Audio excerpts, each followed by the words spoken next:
सो good afternoon everybody, myself Acharya Vishwendra, NEET PYQs discussion आगे करते हैं। तो यहाँ पे next question is an electric dipole of moment P is lying along a uniform electric field, work done in rotating the dipole by 90 degree. So ये potential energy के difference से आ जाएगा।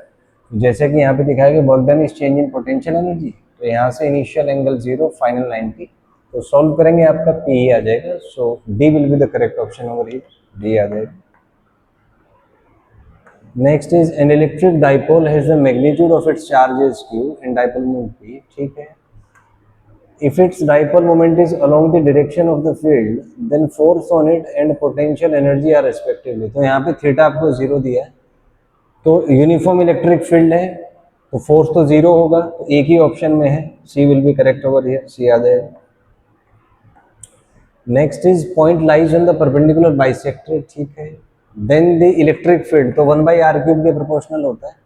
सो here D will be proportional to P and R³, Kp/r³ है, तो उसके according आपका आ जाएगा, D will be correct. Next is formation of a dipole is due to two equal and dissimilar point charges placed at a, so obviously short distance में होता है ideal dipole, so A is correct over here, A आ जाएगा। Next is intensity of electric field depends on distance due to dipole, 1/r³ होता है, so C will be correct over here, C correct हो जाएगा। Next is electric dipole दिया है, opposite charges दिए हैं। ठीक है, टॉर्क ऑन द डाइपोल, तो टॉर्क होता है P sin theta, so it is electric field, तो P थीटा यहाँ 90 मान लीजिए, तो वहां से आपका P आ जाएगा। कैलकुलेशंस में दिखा देता हूँ आपको। सो आफ्टर दिस कैलकुलेशंस में थीटा 90 मान लीजिए, तो यहाँ से आ जाएगा।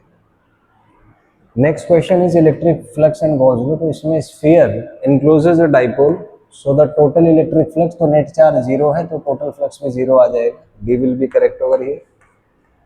Next is two parallel line charges रखे हैं, electric field midway between the two charges, तो यहाँ पे प्लस लैम्डा है, यहाँ पे माइनस लैम्डा, तो इनफाइनाइट की वजह से मान लीजिए इसका इधर E है तो इसका इधर E होगा, तो नेट इलेक्ट्रिक फील्ड आपका 2E आ जाएगा। और इलेक्ट्रिक फील्ड होता है लाइन चार्ज का इनफाइनाइट का 2k λ/r, so that will be 4k λ/r। ये होता है 1/4πε0, तो यहाँ से सॉल्व करेंगे, D will be correct option है, D आ जाएगा। Next is hollow metal sphere आपको दिया है ऑफ रेडियस r। ठीक है, electric field from the centre, तो इसमें होलो स्फीयर के अंदर इलेक्ट्रिक फील्ड 0 होगा और बाहर 1/r² होगा, तो इसमें A इज करेक्ट, क्योंकि इसमें 0 है अंदर और बाहर के पॉइंट्स पे 1/r² है, तो नॉमिनल सा वेरिएशन है, फर्स्ट आ जाएगा।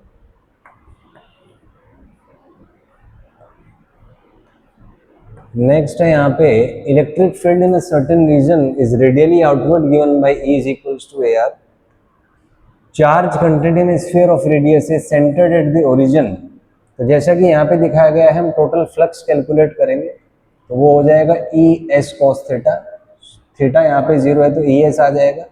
मैग्नीट्यूड में E है आपका AR और एरिया हो जाएगा 4πr², तो टोटल फ्लक्स आपका 4πAr³ आ जाएगा यहाँ से, और इसको अपन लिख सकते हैं Q/ε0, तो इसको ε0 से मल्टीप्लाई करेंगे तो आपका Q आ जाएगा। सो 4πε0 और R³ होगा इंटू A, सो 4πε0 क्यूब आएगा, सो C will be the option है, स्मॉल a है, तो रेडियस की जगह स्मॉल a आप डाल दीजिए A³ और ये कैपिटल A है, so C will be correct option over here, C आ जाएगा। Next is flux through a cube of side A if point charge is at one of its corner, तो corner पे 1/8 contribution होगा, तो 1/8 होगा, so B will be correct over here, B आ जाएगा। Next is charge is enclosed by Gaussian spherical surface of radius r, radius is doubled, outward flux same रहता है Q/ε0, तो Q सेम है तो फ्लक्स भी सेम रहेगा, so B will be correct over here, B आ जाएगा यहाँ पे।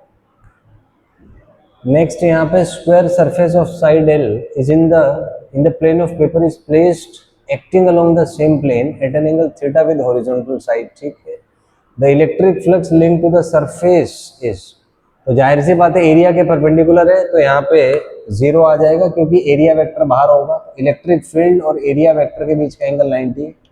सो D will be correct over here, D आ जाएगा। नेक्स्ट यहाँ पे है थिन कंडक्टिंग रिंग आपको दिया हुआ है, ठीक है। Electric field at the centre of the ring due to the charge on the part A K B. अच्छा, इसकी वजह से ए के बी की वजह से मान लीजिए कुछ इधर है, ठीक है। The electric field at the centre due to charge on the part A C D B.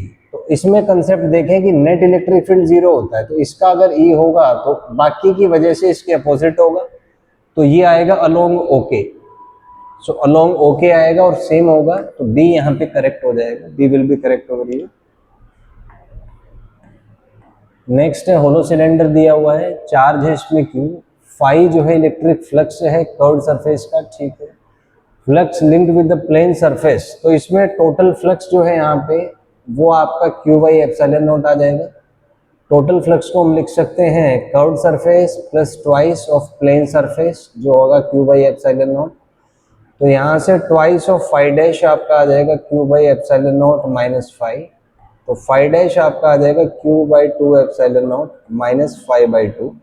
1/2 common ले लीजिए, तो Q by epsilon not minus phi आ जाएगा। So A will be correct over here, A आ जाएगा यहाँ पे।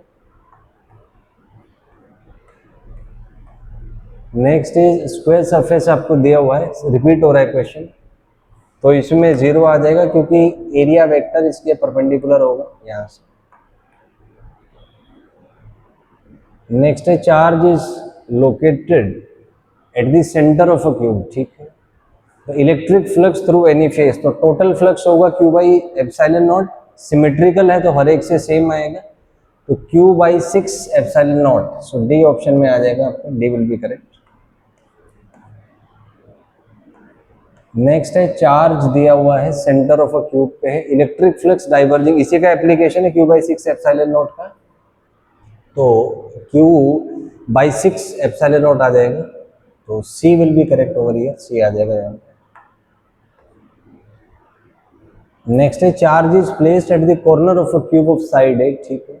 The electric flux through the cube, तो 1/8 कंट्रीब्यूशन होता है, तो क्यू बाई 8 आ जाएगा, D will be correct over here. Next is hollow sphere, hollow insulated conducting sphere दिया है, इलेक्ट्रिक फील्ड पूछा है आपसे एट द सेंटर, तो कंडक्टिंग स्फीयर के अंदर इलेक्ट्रिक फील्ड 0 होता है, so A will be correct over here, A आ जाएगा यहाँ पे।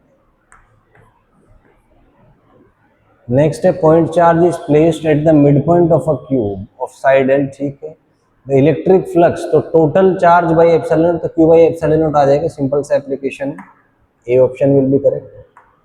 नेक्स्ट आपसे पूछे electric field strength in air is इतना, the maximum charge that can be given to spherical conductor, तो ये एक्चुअली इलेक्ट्रिक फील्ड का वैल्यू है, तो इसको के क्यू बाई आर स्क्वायर आप कर दीजिए, वहां से कैलकुलेशन होके क्यू आपका 3 × 10⁻³ आ जाएगा।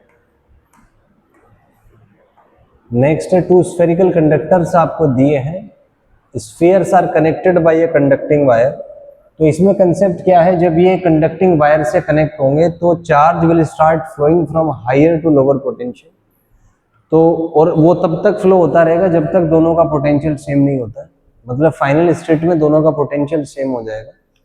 अब आपसे पूछे electric field at the surface, तो यहाँ पे आप देखें पोटेंशियल सेम है, तो हम कह सकते हैं कि Q1/Q2 will be equal to R1/R2। अब इलेक्ट्रिक फील्ड जो है 1/r² के प्रोपोर्शनल है, तो Q1/Q2 आपका R2/R1 का होल स्क्वायर हो जाएगा। सॉरी, इलेक्ट्रिक फील्ड का रेशियो पूछा है, तो इलेक्ट्रिक फील्ड का रेशियो जो है E1/E2 आएगा Q1/Q2 और R2/R1 का होल स्क्वायर।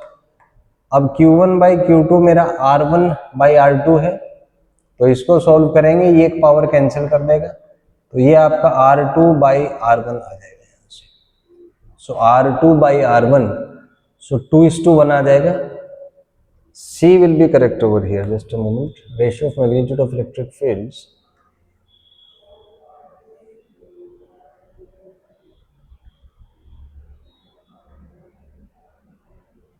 एक minute, let us solve this out. इसमें आंसर में शायद कुछ गड़बड़ है। रेडियस आपको दिया हुआ है, the ratio of the magnitudes of the electric fields at the surface of the two spheres. एक मिनट, भाई इलेक्ट्रिक फील्ड होता है के क्यू बाई आर स्क्वायर, तो E1 बाई E2 आपका आ जाएगा Q1 बाई Q2 और R2 बाई R1 का होल स्क्वायर, और Q1 बाई Q2 जो है आपका वो R1 बाई R2 है। सो Q1 by Q2 is R2 by R1। Q same है, यहाँ पे थोड़ा सा गड़बड़ है, both require the same potential, इसको ठीक करें। सो ये आपका 2:1 आ जाएगा। सी विल बी करेक्ट ऑप्शन ये, इसको ठीक करें आंसर पे, सी विल बी करेक्ट। ये गलती से इन्होंने Q को सेम कर दिया है क्योंकि इनवर्स स्क्वायर लो नहीं आएगा यहाँ पे, ये थोड़ा सा गड़बड़ है। So C will be correct over here, I was correct, C correct है यहाँ पे।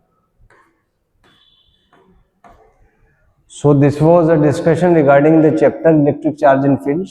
So you just see the patterns कि PYQs में कौन सी पार्ट पे कौन से पैटर्न पे क्वेश्चंस आते हैं। तो हमने देखा फ्लक्स पे बहुत से क्वेश्चंस थे, electric field due to hollow sphere, solid sphere पे बहुत से क्वेश्चंस थे। सो आपका जो प्रिपरेशन है स्ट्रेटेजी के अकॉर्डिंग एक तैयारी करें, पैटर्न्स के अकॉर्डिंग पढ़ाई करें।